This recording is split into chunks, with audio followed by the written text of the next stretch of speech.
বন্ধুরা, আজকে তোমাদেরকে আমি শেখাবো ডিভাইডের কতগুলো নিয়ম আছে। আমরা ডিভাইড তো করি, ডিভাইডকে বাংলায় আমরা বলি ভাগ। তো ডিভাইড শেখার আগে আমি আগে ডিভাইডের যে ফ্যামিলি আছে, ডিভাইডের ফ্যামিলি, এই যে ডিভাইডের ফ্যামিলি সেটা কি আমরা জানি? সবাই জানি না। তো যারা জানো তারা চুপ করে দেখো, আর যারা জানো না তারা একটু ভিডিওটা দেখো, শিখে যাবে। তো ডিভাইডেড ফ্যামিলি কি? ডিভাইডেড ফ্যামিলি 1 নম্বর হচ্ছে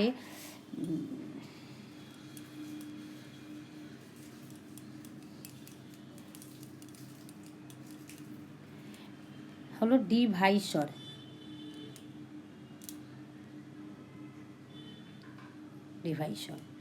2 নম্বর হচ্ছে ডিভাইডেন্ড, DIVIDEND, ডিভাইডেন্ড। 3 নম্বর হলো কোশেন, যেটাকে আমরা ভাগফল বলি।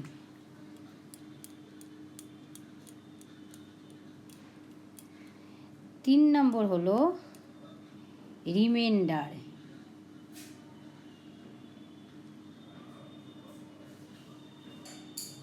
এই হলো নিয়ে আমাদের ডিভাইডেড ফ্যামিলি, ছেলে পুলে বাচ্চা কাচ্চা নিয়ে তার ফ্যামিলি কি? ডিভাইসর, ডিভাইডেড, কোশেন আর রিমাইন্ডার। এবার আমরা শিখব যে কোনটাকে কি বলে। তাহলে বোঝা গেল ডিভাইডেড ফ্যামিলি কি? ডিভাইসর, ডিভাইডেন্ড, কোশেন, রিমাইন্ডার, যাকে আমরা ভাগশেষ বলি বাংলায়। এবার ধরো আমি একটা ভাগ দেখাচ্ছি, 49 ডিভাইডেড 5। এবার এটাকে আমি ভাগ করে দেখাই। 5 9 = 45 লিখি।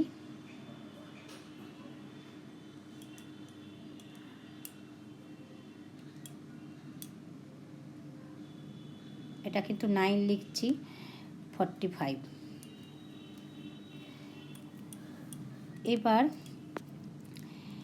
এবার তোমরা বলো কোনটা কি? তোমরা তো জানো না সবাই। যারা জানো তারা একবার দেখে নাও, মিলিয়ে নাও, আর যারা জানো না তারা শিখে নাও। এই যে আমার এখানে 5 আছে, 5 এটা কি বলে? এটাকে বলে আমরা ডিভাইসর। কি বলি? ডিভাইসর। আর এই যে 49 এইটাকে বলি ডিভাইডেন্ড। ঠিক আছে?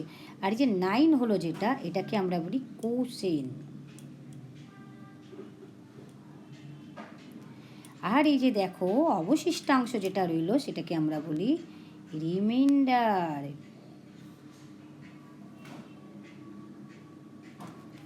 ঠিক আছে, বোঝা গেল? তাহলে যেটা দিয়ে আমরা ভাগ করছি সেটাকে বলি ডিভাইসর, আর যেটাকে করছি সেটা হলো ডিভাইডেন্ড, মানে আমরা যেটা ভাজছি যাকে, সেটা হলো ডিভাইডেন্ড। আর যেটা অ্যান্সার বেরিয়েছে কোশেন, সেটা ভাগফল, আর যেটা রয়ে গেল আর তাকে ডিভাইড করা গেল না, সেটা হলো রিমাইন্ডার। ঠিক আছে, এবার আমি একটা দিচ্ছি, তোমরা সেটা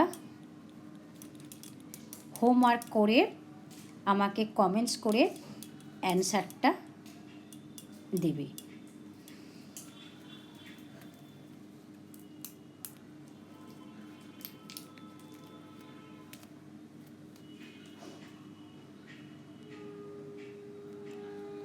এইটা তোমাদের জন্য হোমওয়ার্ক রইল।